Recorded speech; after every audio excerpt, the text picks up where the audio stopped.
Hello and welcome to another Monkey's Motors Monday morning vlog. We seem to have got quite lucky with the weather. It has been pissing it down all morning and it must have stopped raining like 1 minute before I had to get on the bike. I was literally out in the car like a minute before I had to go to work and it was chucking it down, and it just seems to be holding off for now. We'll see if we make the whole journey, but for now it is not raining, which is nice. So, what's been going on in the world of Dan? I guess first off, on the way home on Friday, I spotted a guy pushing his little, I think it turned out to be a 100cc bike along the side of the road. So, I pulled over, check if he was alright, and it turns out he had just come off on the roundabout, sadly. Got it a bit too far, leant over. And it slipped away from underneath him. Poor bloke. But yeah, I kind of couldn't leave the bike where I was, so I threw a U-turn and found somewhere safe to park, so I could give him a hand, check he's alright, wait with him until he gets picked up and get his bike sorted. So that's what we bikers do. But yeah, by the time I'd thrown a U-turn to get back to him, another biker had already stopped. I stopped too, we both stayed with him, but it is nice that bikers do tend to look out for each other. The guy said, I don't think he'll mind, his name is Kane. He said a car had stopped briefly. They kind of shouted out the window, "You're right," and he kind of was like limping along, went, "I guess," and then they just drove off. So yeah, we do need to look out for each other as bikers, because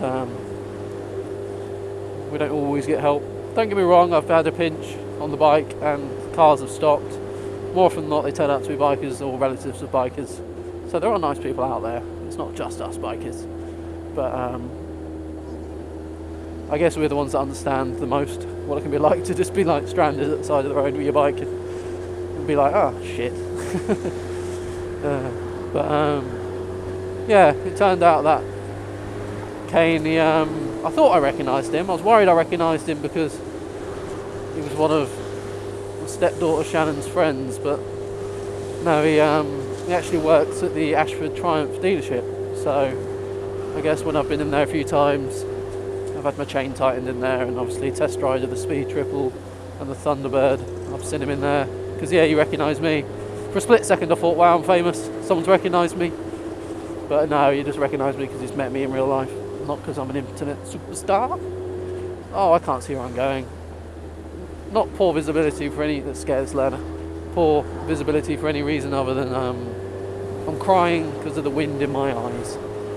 I have tears welling up, making it hard to see.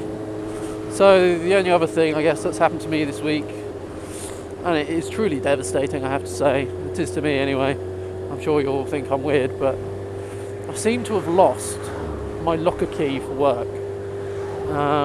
And the key itself, I'm not fussed.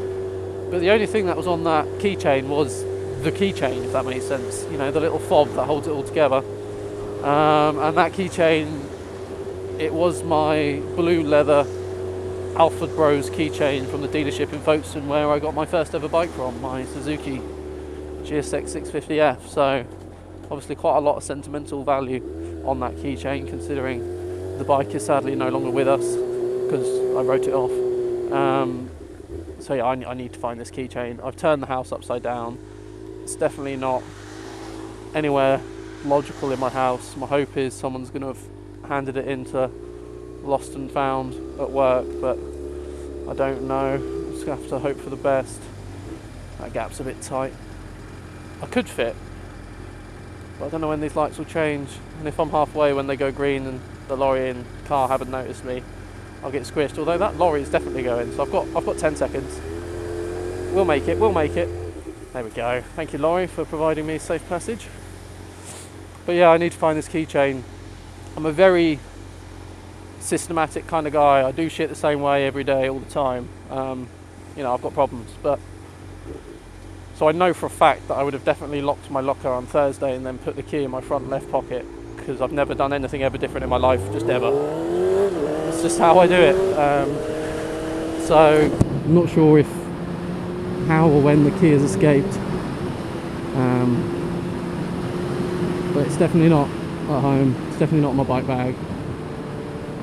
So my only guess is it fell out of my trouser pockets when I whipped them off to get my bike gear on in the men's loos on Thursday evening. So I will track it down. I will track it down. So yeah, having just flipped my visor down, I have noticed quite a bit of mist on it. So maybe there is a bit of water in the air or spray from cars I haven't noticed. So we'll see how bad this footage is when I get home, and depending on how much water's on the lens up there, we may go face cam all the way. We may do the normal helmet cam, face cam. I don't know. You probably don't care because you probably stopped watching a little while ago, because this is obviously the end of the video. But yeah, thanks for watching. See you later. Hello, is it me you're looking for? I can see it in your eyes. Fuck you, bitty biker.